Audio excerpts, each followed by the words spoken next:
Hace ya 3 semanas que dejamos a Jesús enseñando a ese grupo de personas ahí en el Monte de los Olivos y parece que no avanzamos, ¿verdad? Vamos lento, pero creo que vamos aprendiendo bastante. Y aunque llevemos los 3 o 4 meses que nos faltan, hermanos, créanme que va a ser de provecho para nuestra vida espiritual. Amén. A lo mejor ellos lo escucharon en 15 horas o en 7 días, como hay algunas teorías. Nosotros a lo mejor lo miremos en 3 o 4 meses, pero va a ser muy provechoso si nosotros le sacamos el mayor aprovechamiento a estas enseñanzas. El propósito, hermanos, de esta enseñanza es reconocer que Cristo cumplió los requisitos del Antiguo Testamento. A ver, repita conmigo, hermanos. El propósito es reconocer que Cristo cumplió los requisitos del Antiguo Testamento. Y a menos que uno no tenga la justicia de Cristo, no entrará en el reino de los cielos. Voy a repetir eso una vez más, hermanos. El propósito de esta enseñanza es reconocer que Cristo cumplió los requisitos del Antiguo Testamento y a menos que uno tenga la justicia de Cristo, no entrará en el reino de los cielos. Ese es el propósito de la enseñanza. Y nuestra enseñanza el día de hoy, si toma nota, se llama Si vuestra justicia no fuere mayor. Si vuestra justicia no fuere mayor. Así que ya estamos ahí en Mateo 5, hermanos. ¿Ya? Pues hemos un repaso así rápido a lo que hemos aprendido de Mateo. ¿Se acuerdan que empezamos ya a finales del capítulo 4? Y Mateo, o Leví, como lo reconoce Jesús, que más adelante, ¿se acuerdan quién era, verdad? Era un cobrador de impuestos, y más adelante se vuelve uno de los seguidores de Jesús, en uno de los apóstoles de Jesús, pero también escribe este libro que lleva su nombre, el Evangelio de Mateo. Escribe por lo menos 52 años Mateo después del ministerio de Jesús, y después de que escribe inmediatamente, hermanos, es muy importante que Mateo reconoce a Juan el Bautista como aquella voz que clama en el desierto. Y Mateo está citando aquí al profeta Isaías, capítulo 40.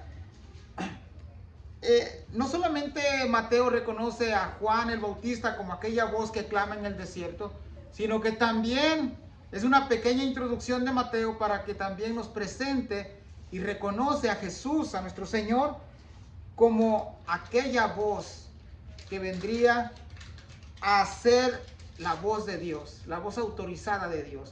Juan dijo que era la voz de aquel que clamaba en el desierto, pero Jesús era la voz de Dios encarnada. Y es la voz de Dios encarnada y sigue siendo. Amén. Así que miramos también a Mateo escribir que reconoce a Juan, reconoce a Jesús. Y no solamente eso, lo más interesante es que Mateo recurre al Antiguo Testamento. Estas son las fuentes de Mateo para decir que Jesús es de aquel que hablaban los profetas. Y no solamente eso, sino que también dice que Juan era de aquel que hablaba el profeta Isaías. Recordemos que el mensaje de Juan el Bautista, si regresamos un capítulo o 2 capítulos atrás en el libro de Mateo, Juan el Bautista, su mensaje era: arrepentíos porque el reino de los cielos se ha acercado. Y no cambió nada el mensaje de Jesús. El mensaje de Jesús en el 4:17 de Mateo también es el mismo: arrepentíos porque el reino de los cielos se ha acercado. Ese ha sido el mensaje, hermanos, desde el principio. No hay otro evangelio.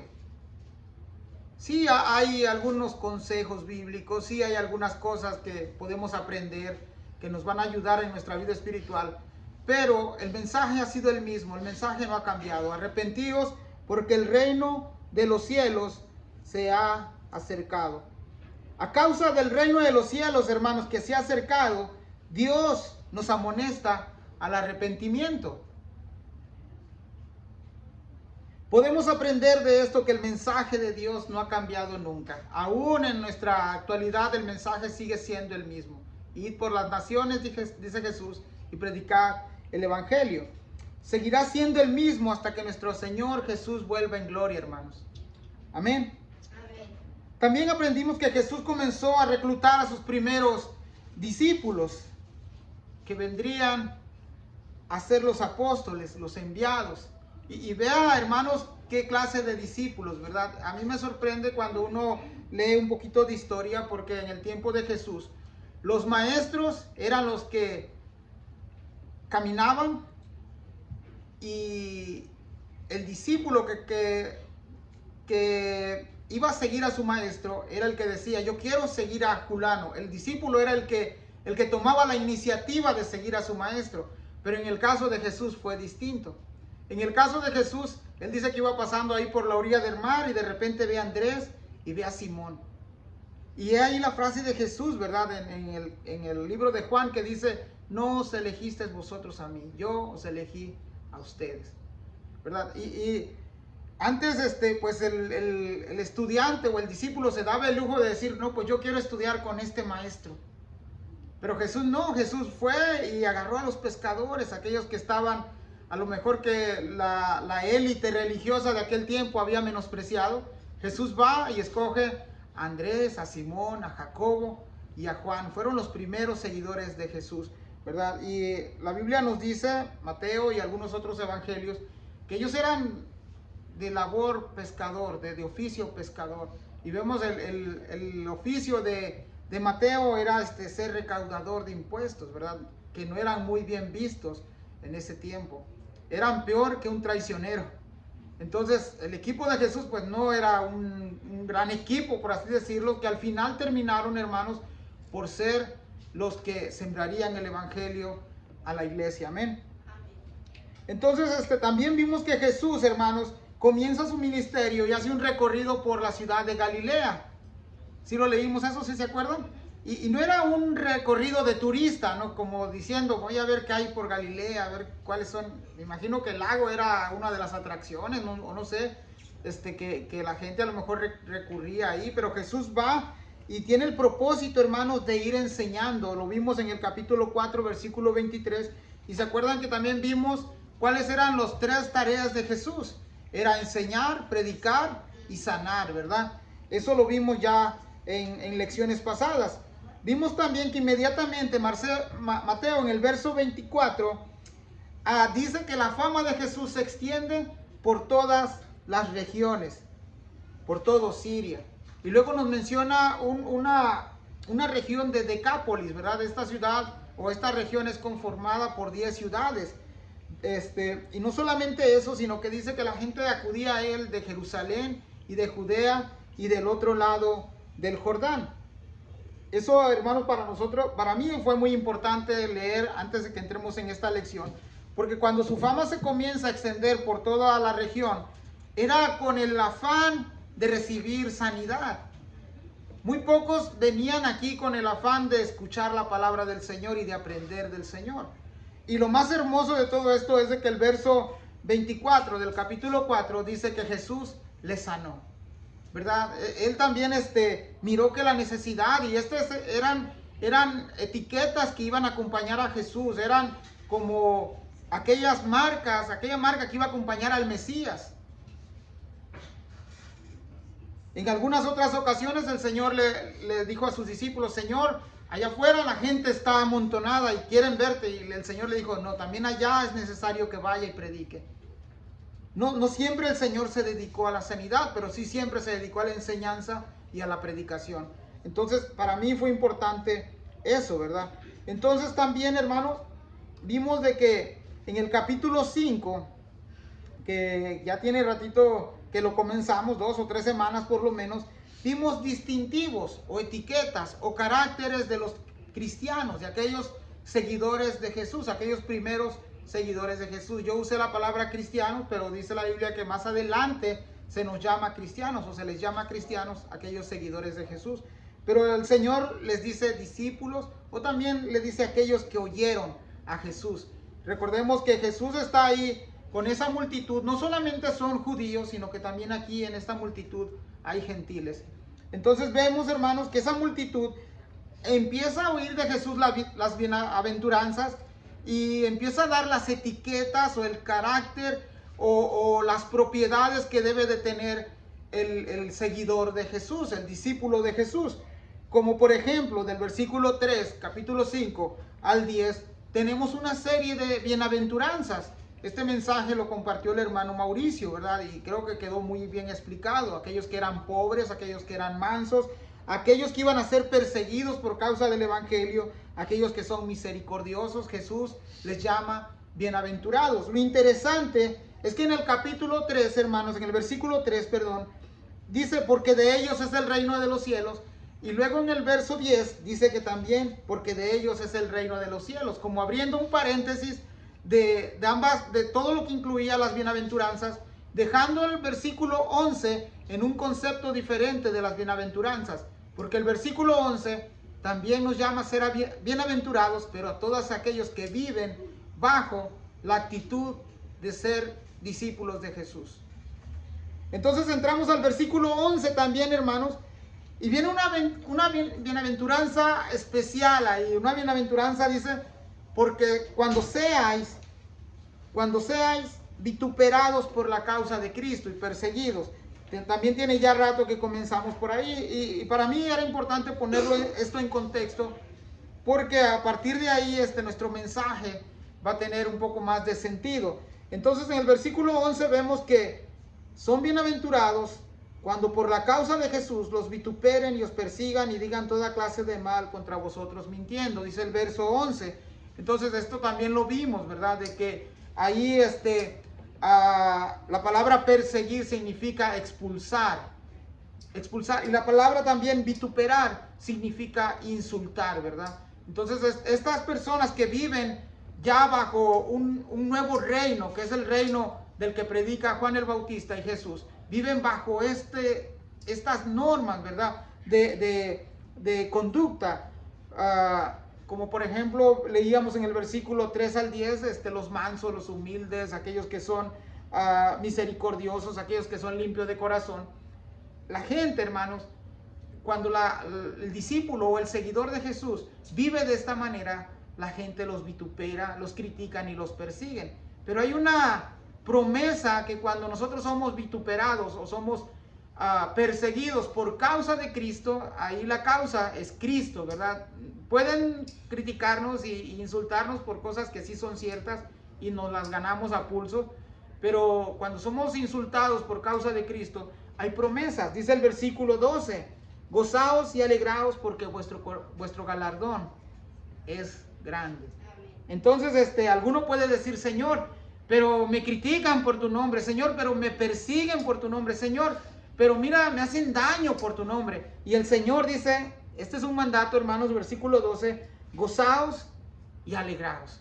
¿Se acuerdan que los primeros discípulos, los primeros apóstoles, vimos en el caso de los apóstoles en Hechos, cómo después de ser azotados y le decían, les prohibimos que enseñen en este nombre, y ellos se sentían dignos de recibir azotes, dignos de ser vituperados y ser criticados por causa del evangelio, de predicar a Jesús el Señor, amén. Entonces, para mí era importante poner esto en contexto, hermanos. Sí, se acuerdan que pasamos ya por ahí, ¿verdad? Amén. Y luego, hermanos, no solamente eso, cuando ya pasamos al verso 13, en los versos enseguida, imagínense ustedes la multitud que está escuchando a Jesús, y entre ellos están ahí los escribas y los fariseos, ¿verdad? Los de la élite, los religiosos, los que tenían, hermanos, la capacidad de enseñar a estas personas. Imagínense, ellos también están ahí. De repente el Señor se dirige a la multitud y le dice, ustedes son la sal de la tierra. ¿Qué gestos pondrían los que escuchaban, hermanos? ¿Qué gestos pondrían aquellos fariseos? Y no solamente eso, hermanos, sino que también dice, el Señor les dice, ustedes son la luz del mundo. Eso, hermanos, es algo que hace un contraste, hermanos, porque se supone que nosotros, o al menos los que están escuchando en esa ocasión la palabra del Señor, así como la estamos escuchando hoy en día, a nosotros se nos ha llamado ser luz al mundo. Y el Señor comienza en el versículo 15 a decir que una luz, hermanos, no se pone por debajo de una caja o debajo de un almud, sino que se pone, dice, en el centro, arriba, dice, donde pueda alumbrar a los que están en la casa. Y hermanos, una de las cosas que nosotros deberíamos de analizar y de pensar es que por qué la iglesia no puede influenciar al mundo. O sea, ¿alguna vez se ha preguntado eso? ¿Por qué la iglesia no puede influenciar al mundo? ¿Por qué nosotros no podemos influir en los de allá afuera? A veces ni en los de la casa, pues menos a los de afuera. ¿Por qué será? Y no quiero que me contesten, ¿verdad? Es una pregunta para analizar. Pero muchas veces, hermanos, es la iglesia que ha sido influenciada por el mundo. Tristemente, la iglesia se ha mundanizado. Y hemos dejado aparte las enseñanzas, a un lado, menospreciado las enseñanzas de nuestro Señor Jesucristo. Si nosotros, hermanos, no tenemos como la sal, esa capacidad de preservar, ¿verdad? Que es uno de las propiedades de la sal, de preservar las buenas noticias de salvación dentro de casa y fuera de casa y aún más allá, pues hermanos, estamos siendo una sal contaminada. Esta semana hablábamos con los hermanos Ernesto y la hermana Normita acerca que la sal usted la puede derramar, la puede juntar y echarla al mismo frasco, pero de repente se va a topar con un grano de tierra, un grano de arena, y esa sal ya no sirve. No ha perdido de todo el sabor, pero se ha contaminado. Y dice el versículo 13 que esa sal nada más sirve para ser echada afuera y aullada por los hombres. Y no sé si se ha dado cuenta que a veces nuestro testimonio está así, pisoteado. A veces no impactamos al mundo y no influenciamos al mundo porque nuestro testimonio ha sido eso. Y lo más bueno, lo más bonito, hermanos, que podemos encontrar en las Escrituras es de que aún ahí Dios nos sigue amando, extiende su misericordia. Aquellas personas que están escuchando a Jesús en ese momento, como los fariseos y los escribas, son los intérpretes o los doctores de la ley, y ellos tienen ahí al maestro enseñándoles y tienen la oportunidad de rectificar. Tienen la oportunidad de decir, el Señor, o esa palabra, como hace rato mencionó la hermana, ¿verdad? Esa palabra que este maestro o este nuevo maestro me está enseñando, háblese de Jesús, ¿verdad? Tiene razón, llega a mi vida, ¿no? Recuerdan que uno de los fariseos maestros que se acerca a Jesús de noche y le dice, sabemos que has venido de Dios. Ellos sabían que Jesús ya había llegado de parte de Dios, pero su hostilidad por querer hacer el mensaje de Dios, quebrantarlo, que no llegara a las demás personas tal y como el evangelio es, hacía que no podían ver a Jesús como el Mesías. Así que, hermanos, ya con eso en mente, entramos a nuestros versículos que van a ocuparnos el día de hoy. Vayamos ahí al capítulo 5, versículo 17. Vamos a leer una vez de corrido y después venimos verso por verso. Amén. ¿Ya lo tenemos? Amén. ¿Quién me quiere leer el 17, hermanos? Amén. Adelante, hermano. No penséis que he venido para abrogar la ley o los profetas.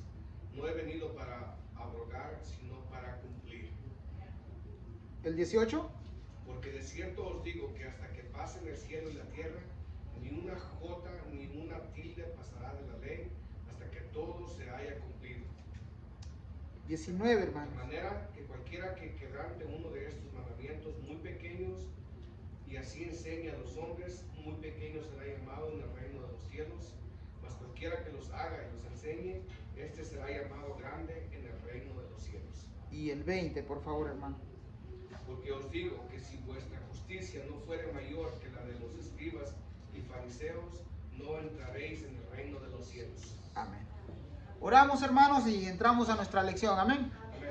Amantísimo Señor, gracias, Padre. Muéstranos, Padre, que tú eres aquel que cumple la ley, Señor, aquel que la lleva a la al perfecto propósito, al perfecto cumplimiento, Señor, y enséñanos a poner nuestros ojos en ti, Señor. Gracias, Padre, porque aún, Padre, en detalles tan pequeños como estos, Señor, nos hablas, nos sigues, Señor, exhortando, amonestando, Señor, llevando, Padre, a través de tu palabra, a razonar, a pensar, Señor, pero aún más allá, Señor, nos das de tu Espíritu Santo para que pueda guiarnos, Señor, a toda verdad, Señor. Alumbra nuestro corazón, nuestra mente, Señor. Pon, Señor, en nosotros el deseo y las ganas, Señor, de verte en cada escritura, en cada pasaje que leemos, Señor. Gracias, Padre, por tu palabra bendita, Señor.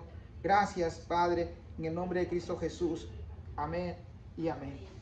Hermanos, ya en el versículo 17, vemos que Jesús no va a entrar en detalles de lo que es la ley.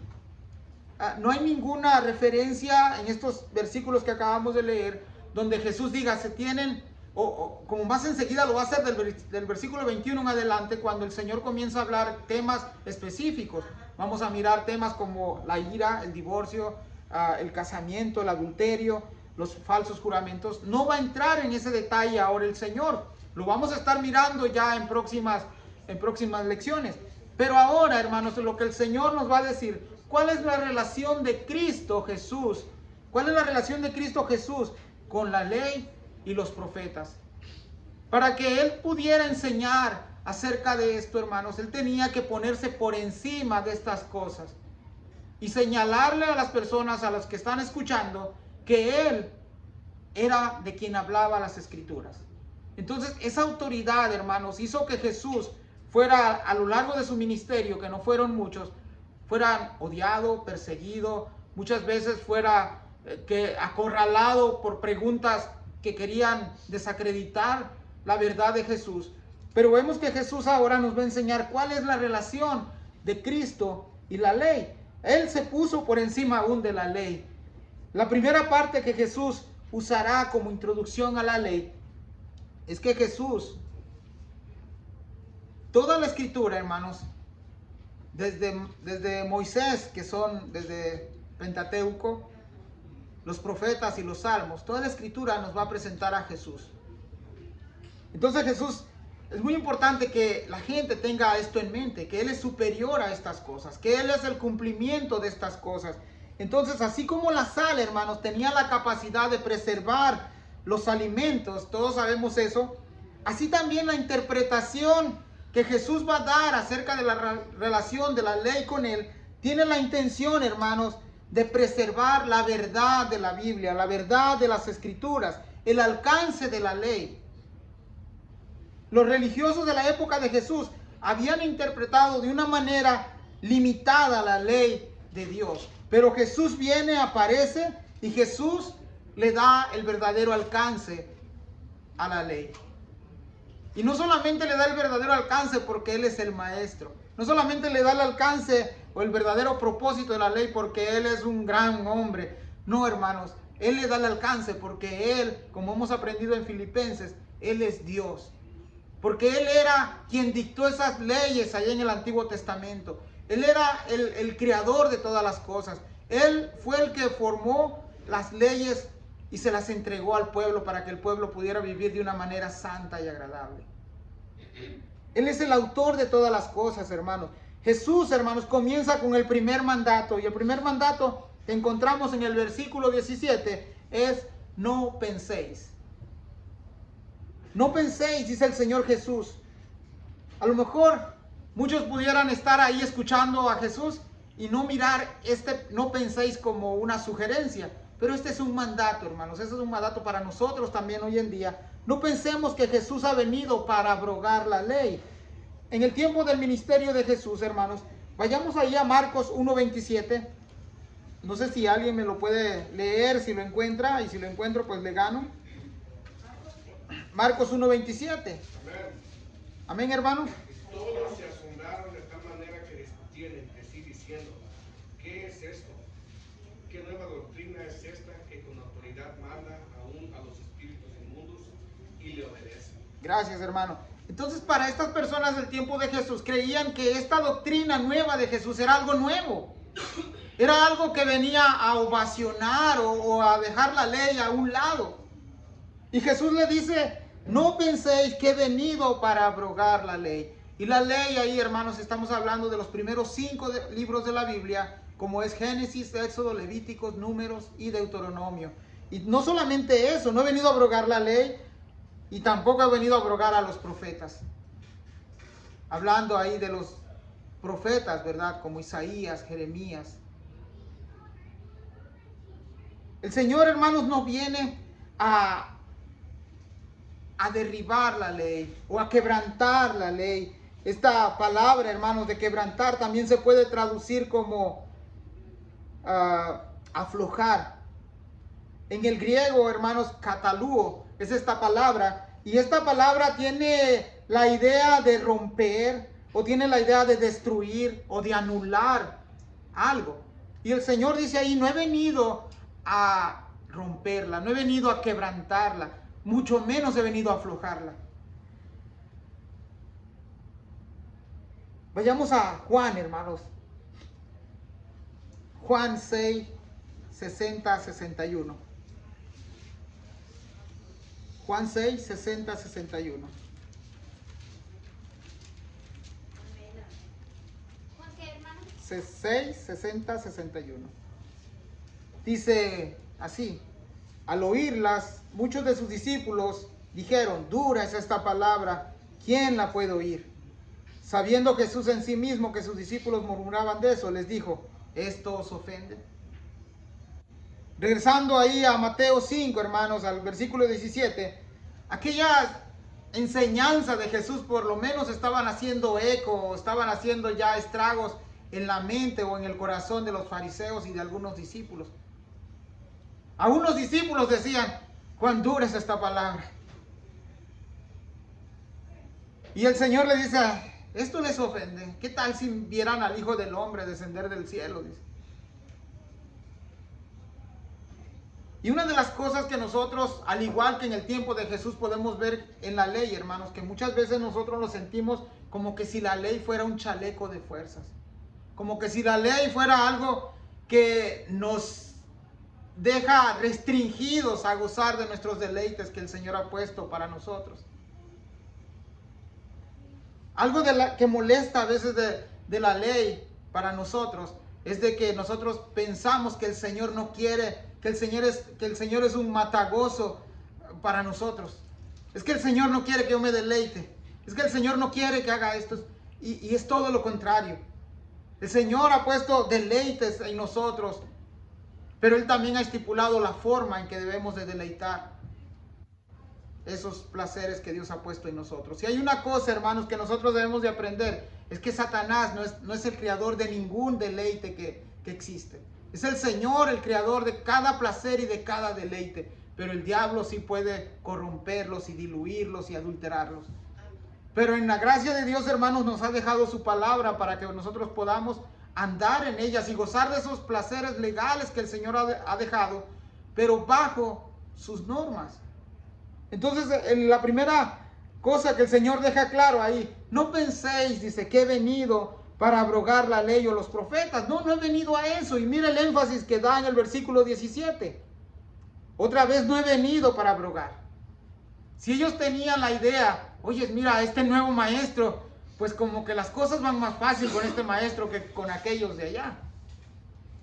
De buena gana, me imagino que estaban escuchando. Más adelante vamos a aprender en el Evangelio de Mateo que muchos le dejaron, que muchos le abandonaron. Y el Señor en alguna ocasión le dijo, ustedes me siguen porque les he matado el hambre. Señor, mira, ya se van, decían los discípulos. Y bueno, también ustedes, ahí está, váyanse.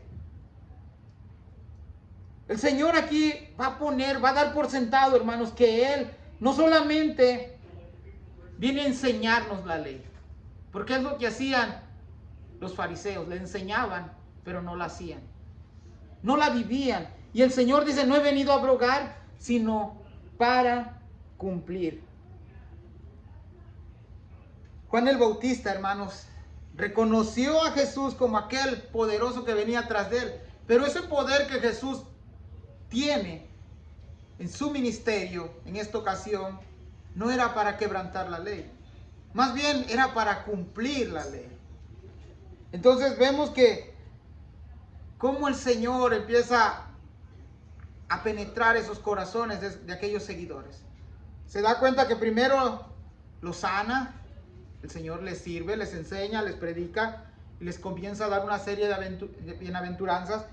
Pero ya en el versículo 17 lo siente y le dice, no piensen ustedes que he venido a quebrantar la ley. Tampoco le he venido a poner fácil. Más bien vengo a darles su verdadero significado. Más bien vengo a enseñarles cuál es el propósito de la ley. Vayamos ahí a Romanos, hermanos. Romanos 10. Hermano, tengo una pregunta. Sí, hermano. Aquí desde que comienzan las bienaventuranzas del Señor, esta palabra, estas bienaventuranzas fueron, el Señor, como decimos, como vemos la palabra, Él conoce el corazón de todos. Y allí en ese lugar había, como dijo usted, escribas, fariseos, había publicanos, había de todo. Entonces, yo siento, ¿verdad?, que esta palabra les iba directamente a ellos, a los fariseos, a los escribas, porque empezó diciéndole, ¿verdad?, que cuáles eran las bienaventuranzas, ¿verdad?, de primero los pobres en espíritu. Amén. Y luego terminando, porque mientras ellos escuchaban, me imagino, toda esa Enseñanza que estaba dando él en el Sermón del Monte, ellos ya estaban cavilando, ¿verdad? Entonces, cuando él les dice, entra aquí en el 17, que no penséis, porque él conoce los corazones, ¿verdad? Y él sabía que estaban pensando que él estaba queriendo ya eliminar la ley o romper la ley y poner o sea, que todo esto, ¿verdad?, era porque él lo estaba poniendo, pero en realidad todo esto, como dice usted, son los caracteres del verdadero Hijo de Dios. Amén, hermano. Y completamente ahí de acuerdo, ¿verdad? Amén. En Romanos 10, hermanos, mire el anhelo del apóstol Pablo. Romanos 10, versículo 1 al 4. Voy a leer para ustedes. Hermanos, ciertamente el anhelo de mi corazón y mi oración a Dios por Israel es para salvación. O sea que el apóstol Pablo tenía este deseo ardiente en su corazón. Pero mire, porque yo les doy testimonio de que tienen celo de Dios. Eran celosos, ¿verdad? Él mismo se decía ser un celoso de Dios, pero no conforme a ciencia. Eso quiere decir que no tenían el conocimiento, ¿verdad?, que Pablo adquirió después por medio del Espíritu Santo. Pero el versículo 13, porque ignorando la justicia de Dios y procurando establecer la suya propia, no se han sujetado a la justicia de Dios. Y mira el versículo 4, porque el fin de la ley es Cristo para justicia a todo aquel que cree. Y en otras palabras, hermanos, los fariseos de la época de Jesús y los religiosos, ellos creían que con hacer buenas obras era suficiente. Ellos estaban alcanzando ya el favor de Dios. Y recordemos nosotros los cristianos que las buenas obras son el reflejo de la salvación de nuestras almas. No hacemos cosas para ganarnos la salvación. Porque tenemos la salvación, hacemos buenas obras. Amén. El versículo 17 también nos deja mirar algo más. El valor de la ley de Dios para Jesús. Jesús mismo, a pesar que Él mismo es el autor de todas las cosas, Él mismo se sometió a esas leyes. Y es por eso que dice, no he venido a abrogar, sino he venido a cumplir, a darle su verdadero propósito. Y un dato importante que debemos de aprender, hermanos, por ahí a lo mejor hoy en día con las redes sociales, sé que muchos escuchamos predicaciones, buenas predicaciones, algunas no tan buenas, sé que hay de todo tipo, pero nunca se deje llevar, no cometa el error de escuchar a aquellos predicadores que dicen, es que la ley, es que el Antiguo Testamento ya no es importante. Aunque usted no lo crea, sí hay de este tipo de personas. Es que eso era para el tiempo de los de allá del Antiguo Testamento. Nosotros somos ya de Mateo para acá. Eso es un error, hermanos. Es un error grande. Recordemos que en el Antiguo Testamento se encuentra escondido el Nuevo Testamento y en el Nuevo Testamento se revela el Antiguo Testamento. Y ambas partes hacen una sola base. Y es por eso la importancia de Jesús de traer que Él no ha venido a abrogar a la ley ni a los profetas. Recordemos que desde el Antiguo Testamento hasta donde se cierra la Biblia es palabra de Dios.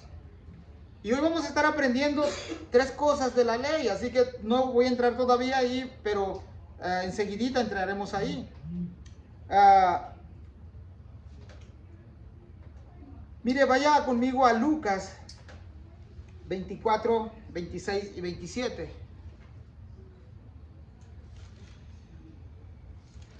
Si alguien lo tiene, hermanos, que nos lo lea, por favor. Lucas, ¿qué? 24, 26 y 27.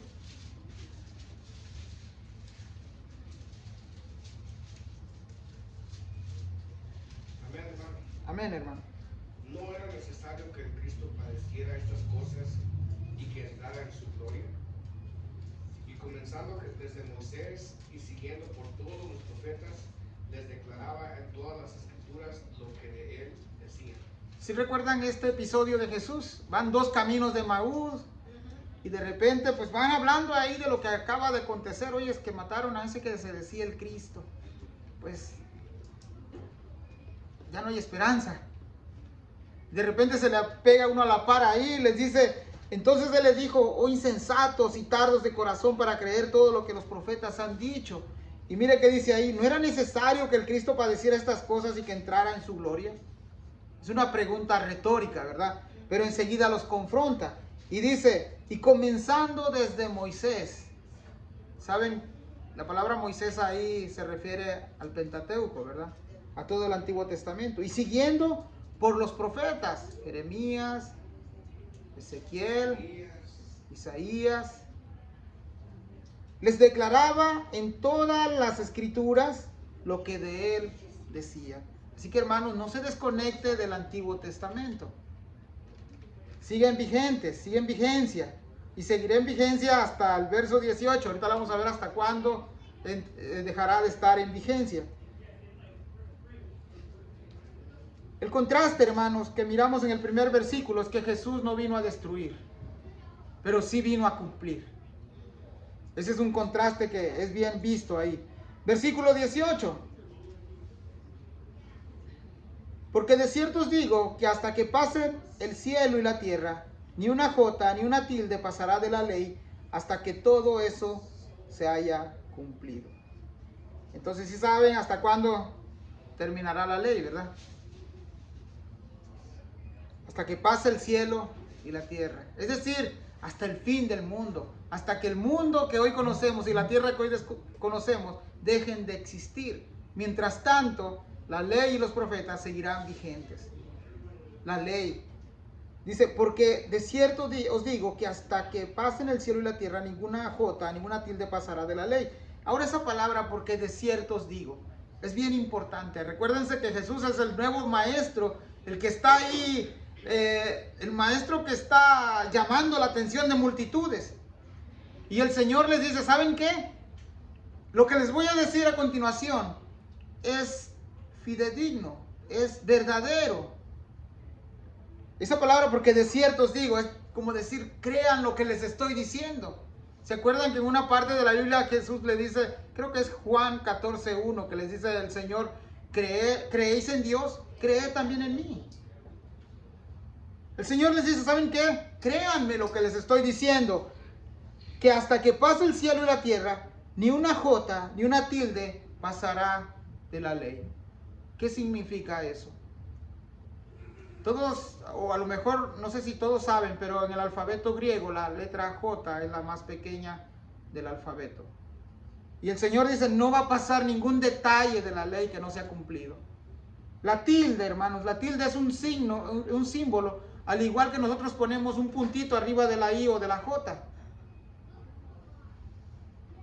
En algunos idiomas, creo que en inglés hay una palabra que se llama apóstrofe. ¿Sí, hermano Carlos? Sí, es la que va para abreviar sí. Escrituras, ¿verdad? Sí.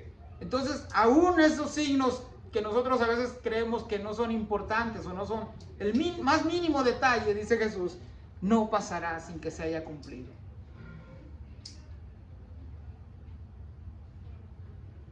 Versículo 18, hermanos. Hasta que todo se haya cumplido. En otras palabras, vimos ya cumplimientos proféticos que se cumplieron en Jesús. Vienen algunos otros acontecimientos que están a punto de acontecer. Y la Biblia no queda callada acerca de esos acontecimientos. La Biblia habla acerca de eso. Y el acontecimiento más grande que le espera a este mundo es la gloriosa venida de nuestro Señor Jesús. Amén. Y creo que hasta que ese día llegue, no va a haber más que preocuparnos por agradar y por obedecer la ley de Dios. Y a lo mejor usted ahorita está diciendo, hermanos, ¿y cuál es la ley de Dios? ¿Cuál es lo que tenemos que escribir? Para estas personas que están escuchando a Jesús no es ajeno. Ellos saben que se están refiriendo a los mandamientos de Dios. Recuerda que en Éxodo nos da una lista, Éxodo y Deuteronomio, una lista de 10 mandamientos por lo menos, que son básicos. Pero en toda la escritura, hermanos, Levíticos, Deuteronomio y todo lo que son el Antiguo Testamento, encontramos un total de 613 preceptos de la ley, que son resumidos en 10 mandamientos. Y luego llega Jesús y los resume a 2. Y ahí descansa toda la ley. Pero miremos una de las leyes a las que el Señor Jesús estaba refiriendo en el tiempo del Sermón del Monte. Si usted toma nota, la primera ley es la ley civil. La primera ley civil. La ley civil que hoy nos rige aquí a nosotros, en este país o en nuestro país, es totalmente diferente a la de ese entonces. Y les voy a decir por qué. Porque la ley civil bíblica del Antiguo Testamento exigía que los adúlteros fueran apedrados. Exigía que el hijo contumaz y rebelde fuera apedrado. Exigía que si algún hombre deshonró a una mujer, tenía que pagar las consecuencias. Estas eran las leyes civiles de aquel entonces. Y que uno, a veces usted comenta este tipo de leyes con personas que no conocen de la Biblia y dicen, qué duro era, o que no tenían consideración. Pero ¿saben qué decía el Señor? Haciendo esto, dice, vas a hacer el bien, no vas a dejar que el mal se propague. ¿Se acuerdan cómo es el cáncer, verdad? El cáncer llegan a lo que es donde está arraigado, y a veces tienen que extirparlo para que no tenga que seguir el mal. Y el Señor hacía eso a través de la ley. Haciendo esto, no van a dejar que los demás se contaminen. Y no solamente eso, sino que a veces sirve de escarmiento para aquel que lo quiera hacer. Ah, no, ¿por qué hacen eso? Eso era en la ley del antiguo Israel, el Israel bíblico, después de que se dieron los 10 mandamientos. Pero había también aquella ley ceremonial. ¿Se acuerdan de las leyes ceremoniales? Que 2 tortolas, no, pues que un cordero, bueno, si no hay, pues hay que traer harinas, palominos, los sacrificios, las ceremonias, las fiestas, las lunas nuevas. Había un montón de fiestas que eran las leyes ceremoniales, tantos días de fiestas, y después de esta te tienes que tomar un descanso y después otras fiestas. Y todas esas leyes, hermanos, tanto la civil como la ceremonial, apuntaban a Cristo. Cristo, dice Pablo, es el cumplimiento de la ley. El apóstol Pablo dice, porque Cristo ahora es nuestra Pascua. Pero hay una ley que sigue en vigencia. Quiero hacer un pequeño comentario. Hay iglesias que están retornando a hacer ceremonias como las hacía el antiguo Israel. Siguen haciendo lunas nuevas, siguen haciendo que el día de las enramadas, que el día... Y hermanos, la Biblia es clara y nos dice que ya nuestra Pascua ha sido celebrada en Cristo Jesús. Ahora, si ellos quieren seguir haciendo estas cosas, pues que apedreen a los adúlteros. Que no coman ciertos alimentos. Que si una mujer está en su etapa de periodo, pues es impuro donde se sienta y es impuro donde esté, y no pueden usar las cosas hasta después de llevarlas a un proceso de ritual. Pero Cristo... Hermano, eso es lo que está pasando mucho ahorita con los judaizantes. Amén. Y muchas iglesias. Y se está metiendo a la iglesia cristiana. Las iglesias cristianas están haciendo judaizantes. Y por eso era muy importante recalcar este tipo de leyes. y hay un tipo de ley que no ha pasado, hermanos, que está en vigencia para toda la humanidad. Y es la ley moral de Dios. Esta es la que Cristo va a seguir enseñando a partir del versículo 21 en adelante. La ley moral de Dios, por ejemplo, a partir del versículo 21, el Señor va a tratar con el tema de la ira, va a tratar con el tema del adulterio, va a tratar con el tema del matrimonio, del divorcio, y va a llevar todos estos mandamientos o esta ley hasta su verdadero alcance.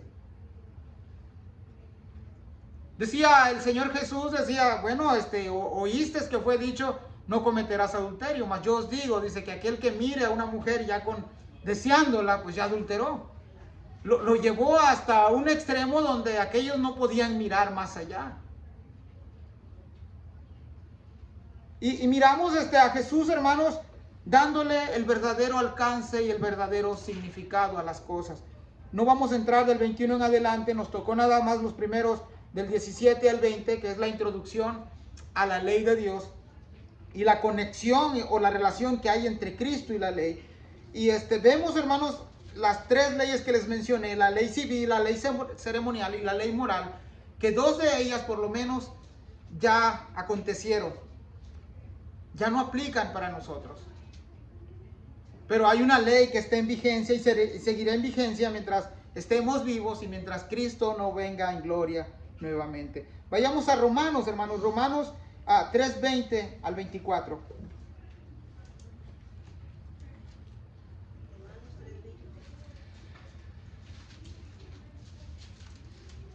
¿Quién me lo lee, hermanos, por favor? Romanos 3:20 al 24. Ya que por las obras de la ley, dice, ningún ser humano será justificado delante de él, porque por medio de la ley es el conocimiento del pecado. Pero ahora, dice, aparte de la ley, se ha manifestado la justicia de Dios, testificada por la ley y por los profetas.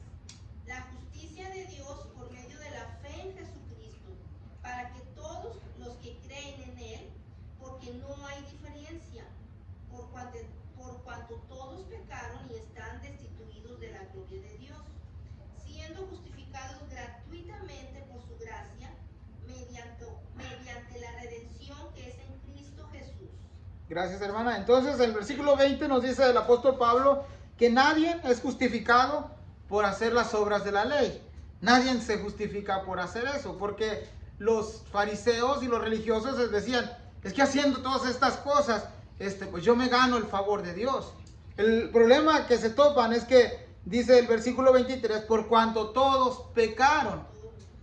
O sea, es imposible mantener las obras de la ley desde que uno tiene conciencia hasta que uno muera. No hay manera de cómo hacerlo y solamente se manifiesta en la persona de Jesús, que fue perfecto desde que nació hasta que murió. Solamente Él, y por eso la Biblia nos dice, el versículo 24, siendo justificados, ¿cómo, hermanos? Gratuitamente, por su gracia, mediante la redención que es en Cristo Jesús. En otras palabras, es Cristo aquel que la ley mencionaba como justicia. Es Cristo al que las leyes, tanto ceremoniales como civil, anunciaban. Nosotros somos justificados solamente por creer y depositar la fe en Jesús. Y hasta eso que nos sale gratis, dice la Biblia. ¿Saben por qué? Porque hay una fe que no la producimos nosotros. Sois salvos por gracia, y esto no de vosotros, pues es un don de Dios. Esa fe, hermanos, que nosotros decimos tener en Cristo Jesús, no la producimos nosotros. La produce el Señor a través de su palabra. La fe viene por el oír y el oír la palabra de Dios. Es ahí donde Dios deposita el don de la fe para que nosotros podamos creer en Jesús. Somos afortunados, hermanos, porque muchos fariseos de la época de Jesús leían y repasaban y estudiaban y minuciaban las leyes y no podían ver que el maestro estaba de pie. No podían discernir aquel que era el cumplimiento de la ley. Nosotros somos privilegiados porque escuchamos la palabra de Dios escuchamos que Cristo ha enviado, que Dios ha enviado a Cristo, su único Hijo, como Salvador y Redentor. Y ahora nosotros, por medio del Espíritu Santo que Dios ha puesto en nosotros, Dios hace que esa fe, hermanos, nos produzca el creer. Se han topado con personas que les dicen, ¿a poco tú crees en ese Dios imaginario? ¿A poco tú crees en ese tal Jesús? El problema de la gente no es que nosotros le digamos que creemos en Dios. Todo mundo cree en Dios. El problema es cuando tú le dices, es que Jesús es Dios. Es que Jesús enseña esto. Es que Jesús hace estas cosas. Es que Jesús nos enseña a hacer estas cosas. Ese es el problema. Usted, como dijo el versículo 11 del capítulo 5, que somos bienaventurados cuando nos vituperan por causa de Cristo. Escuchaba recientemente a un señor que decía que todas las religiones llevan a Dios. Al cabo, pues, lo que espera la sociedad es de que cada individuo se porte bien, haga buenas cosas. Y otro señor le decía, ¿sabes qué? Puedes ir a tal barrio de Inglaterra, dice, y vas a encontrar a un barrio totalmente musulmán, que si tú entras con una cruz, no es necesario que tú le hables de Cristo. Si eres católico y entras con una cruz, dice, te van a apedrear, te van a sacar de ahí, sin darte la oportunidad de defenderte con tu voz. Pero si vas encubierto y ya entras y tú les hablas de Jesús, casi te andan matando. Te sacan de ahí, porque no quieren que contamines sus enseñanzas con las enseñanzas de Jesús. Y hoy en día nos pasa lo mismo, hermanos. Ve y dile a alguien que está mal porque la Biblia lo dice, porque la Biblia lo enseña, y se hace tu enemigo. Y el mayor ejemplo de esos es Jesús mismo. Al grado, hermanos, de que lo tuvieron que llevar a la cruz, que lo infamaron, lo llevaron ante el concilio, le pusieron testigos falsos, lo declararon culpable, de un momento a otro se llevó su juicio y fue crucificado. Y ojalá nada más hubiera sido crucificado, pero antes de eso lo martirizaron, lo escupieron, lo abofetearon, hicieron escarnio de él. Así que, ¿qué nos hace pensar a nosotros? Que no van a ser, por lo menos muchos ya han muerto y no han sufrido estas cosas. Han sido bienaventurados. Podemos nosotros morirnos y a lo mejor no sufrir nada de esto. Pero ¿qué tal de nuestras generaciones que vienen si no les inculcamos una verdadera adoración a Jesús? Una buena base a Jesús. ¿Seremos como el hombre que hizo aquella su casa sobre la roca o vamos a ser como aquel que edificó sobre la arena? Vamos en el versículo 18, hermanos. Pasemos al versículo 19.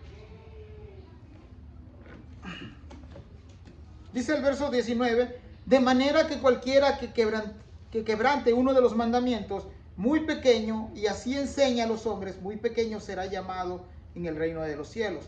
Mas cualquiera que los haga y les enseñe, este será llamado grande en el reino de los cielos.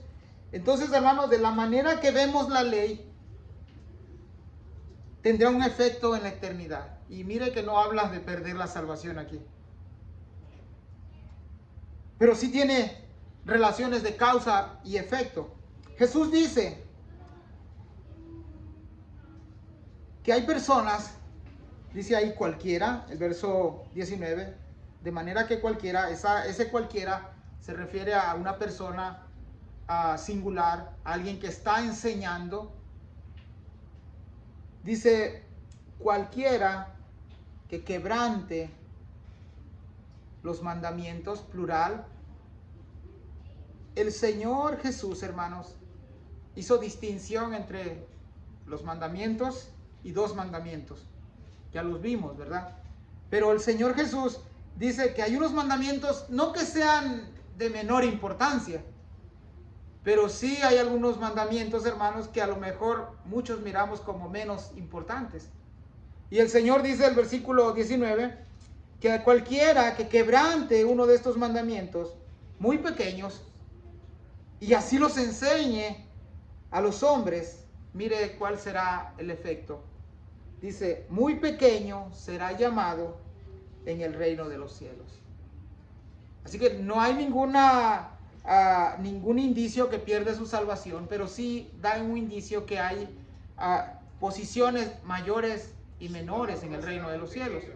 Mande, hermano. El galardón será muy pequeño. Amén. Y en el versículo 19 vemos el contraste también. Dice, mas cualquiera que los haya y los enseñe, este será llamado grande en el reino de los cielos. Entonces vemos que hay personas, aún en nuestro tiempo y en el tiempo de Jesús, que habían ciertos mandamientos como que decían, bueno, pues estos no son tan importantes, ¿no? Estos pues sí, pero mejor vayamos a esto. ¿No se acuerdan que aquel rico que Jesús confronta dice, Señor, todos los mandamientos los he guardado desde mi juventud? Pero el Señor les empieza a sacar en aquellos en los que no estaba trabajando. Y por lo regular creo que nosotros también somos así. Bueno, este no es tan importante, ¿no? Bueno, este no tiene tanta dificultad como este. Pero si aún así lo enseñamos a otros, también vamos a ser llamados, dice, o insignificantes, es la palabra pequeño ahí, llamados pequeños en el reino de los cielos. Vayamos ahí a Mateo, hermano, 22, 34 al 40. Y hoy estamos mirando un poquito más de citas, ¿verdad?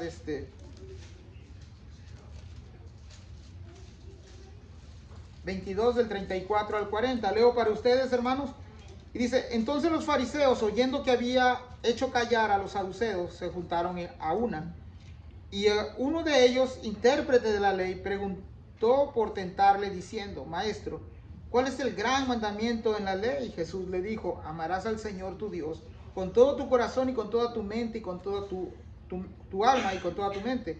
Este es el primero y grande mandamiento. Y el segundo es semejante, amarás a tu prójimo como a ti mismo. De estos dos mandamientos depende toda la ley y los profetas. Entonces el Señor Jesús dice ahí que el intérprete de la ley, el que supuestamente sabía todas las cosas, se acerca a Jesús para tentarle, y el Señor, siendo Dios, hermanos, le responde con la palabra. Amarás al Señor tu Dios y amarás a tu prójimo como a ti mismo. Hermanos, el mal ejemplo de los escribas y de los fariseos hacían que muchos quebrantaran aún el más pequeño de los mandamientos. Mateo 23, 1 y 2. Vayamos ahí mismo, Mateo 23, 1 y 2. 1, 2 y 3. Entonces habló Jesús a la gente y a sus discípulos diciendo, en la cátedra de Moisés se sientan los escribas y los fariseos. El 3.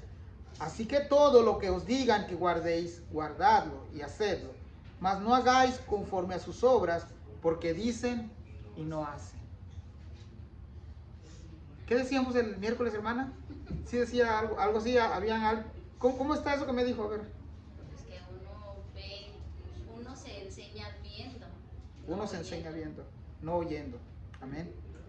Entonces, ellos enseñaban, pero mira, esto que yo te digo, hazlo, pero no fumes porque pues eso no es bueno. Y mientras está fumando él, ¿verdad?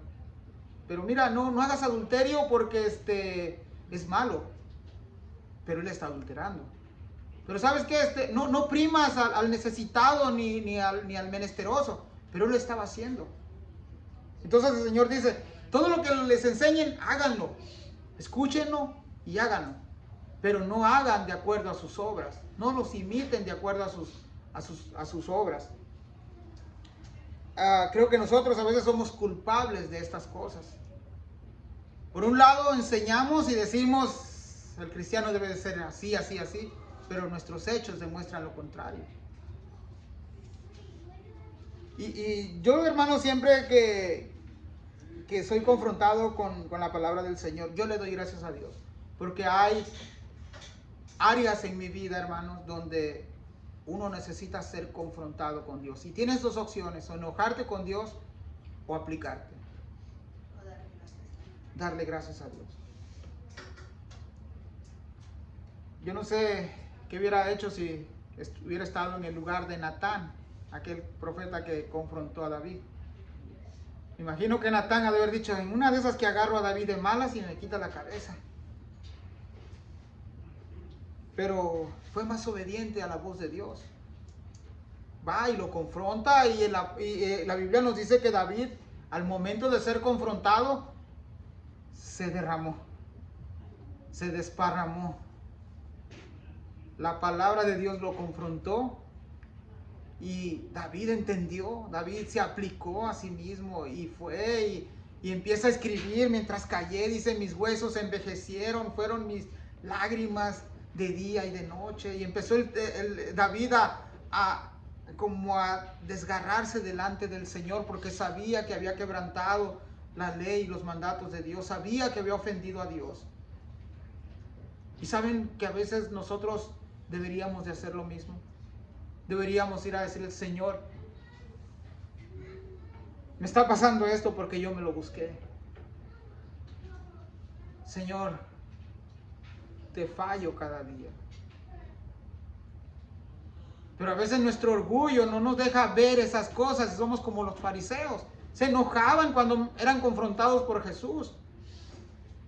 Y en el inicio del ministerio de Jesús vamos a mirar que los fariseos ya empezaban a tramar cosas contra Jesús.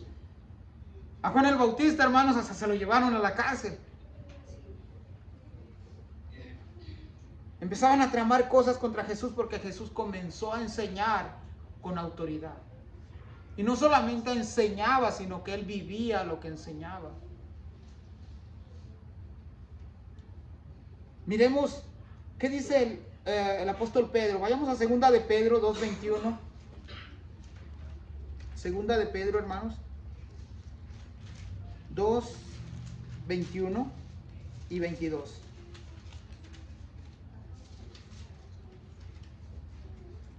Dice, ¿quién lo tiene, hermano? Perdón. Amén. Amén.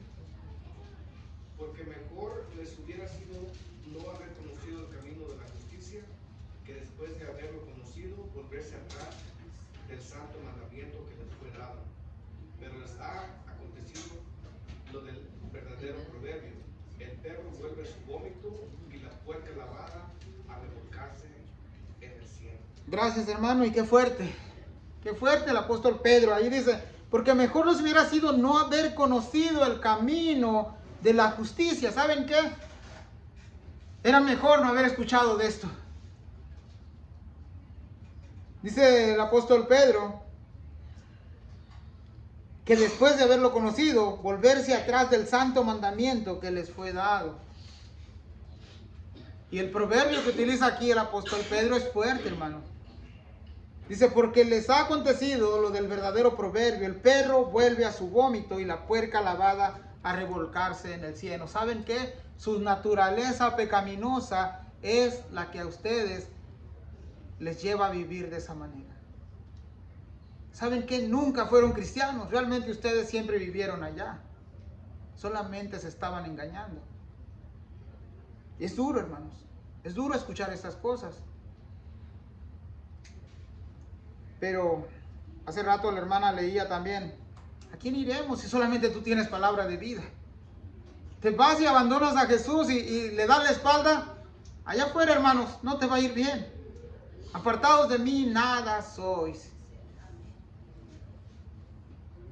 Allá afuera, hermanos, lo único que vas a encontrar es dolor, llanto, tristeza. Y no solamente eso, hay una eternidad en juego. Hay una eternidad, hermanos, que define dónde vas a estar. Pasemos al versículo 20, hermanos, por favor. Nos hemos quedado un poquito, pero sí, ya quiero terminar, ya casi terminamos. Versículo 20 de Mateo 5 dice, porque os digo que si vuestra justicia no fuere mayor que la de los escribas y fariseos, no entraréis en el reino de los cielos. Y aquí el título de nuestro tema, si vuestra justicia no fuere mayor. Hay dos posiciones en el cielo, ya lo vimos, el ser más pequeño y el ser más grande. Eso es según el verso anterior que vimos. Pero ahora Jesús hace una verdadera revelación. A menos que su justicia o vuestra justicia, refiriéndose a los que están escuchando a Jesús, no fuere mayor. Hermanos, era era un tema chocante para, hermana, yo también estoy de acuerdo que ahí estaban los fariseos y los escribas. Imagínense cómo se sintieron, les cayó como agua fría. Si su justicia no es mayor que la de los escribas y los fariseos, no entrarán en el reino de los cielos. Así de simple. Y alguien de nosotros pudiera decir aquí, hermanos, ¿y qué se refiere si vuestra justicia no fuere mayor?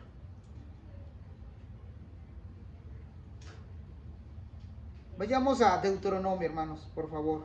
Creo que es el último pasaje que les voy a dar y después regresamos ahí a Mateo. Deuteronomio 5, 17, 21.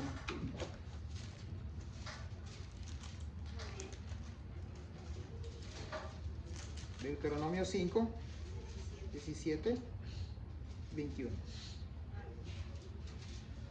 ¿Ya lo tenemos? Amén. ¿Quién lo lee? No matarás, no cometerás adulterio, no hurtarás, no dirás falso testimonio contra tu prójimo. No codiciarás la mujer de tu prójimo, ni desearás la casa de tu prójimo, ni su tierra, ni su siervo, ni su sierva, ni su buey, ni su asno, ni cosa alguna de tu prójimo. Ahí está la justicia de la que habla el Señor. Leyes morales. Hermanos, nosotros, hermanos, tenemos la responsabilidad y el deber como cristianos, como seguidores de Jesús, en hacer de nuestra vida una vida de justicia. Y esta vida de justicia lo vamos a mirar en nuestro comportamiento, en nuestra conducta y en la aprobación de Dios. Tres cosas. En nuestro comportamiento, cómo hablas allá afuera, cómo te vistes. El miércoles hablábamos de esto. Usted mira a alguien que viene con corbata en blanco y negro y con una plaquita y usted sabe que es mormón. ¿Sí o no? Sí. Usted ve a una pareja ahí con un portafolio aquí, con traje, y usted por lo menos sabe que es testigo de Jehová. Pero usted mira ahí todo con la camisa abierta, todo mal vestido, y usted no sabe si es cristiano, ¿no? Pero él se dice ser cristiano. A veces lo que hablamos, cuántas cosas que no conviene hablamos. Lo que decimos, aquellos chistes a veces que hacemos, el hablar mal del prójimo, como acabamos de leer en Deuteronomio, falsos testimonios. De cuántas cosas el Señor nos quiere librar, hermanos, si aplicáramos la justicia, que es un buen comportamiento. Y esta justicia de nuestro buen comportamiento y de nuestra buena conducta allá afuera, hermanos, tiene que ser aprobada por Dios. En otras palabras, usted no viene el domingo aquí a decir, mira, pues aquí adentro de la iglesia, bien portadito, ni una mala palabra porque estamos adentro, pero saliendo usted es un mundano como cualquiera. No sirve. Esa no es justicia, ese es aparentar, y eso lo hacían los fariseos. Entonces nuestra justicia, hermanos, tiene que reflejarse en el diario vivir de todos los días, en nuestra conducta, en casa, fuera de casa, lo que hablamos, lo que vestimos, lo que vemos, lo que oímos. Esa es una buena justicia, y como ingrediente principal, que seamos aprobados por Dios, no para ser vistos de los hombres. Muchos fariseos, dice la Biblia, que se vestían bien vestidos y salían como el más espiritual por toda la calle. Y oraban allá afuera con gritos.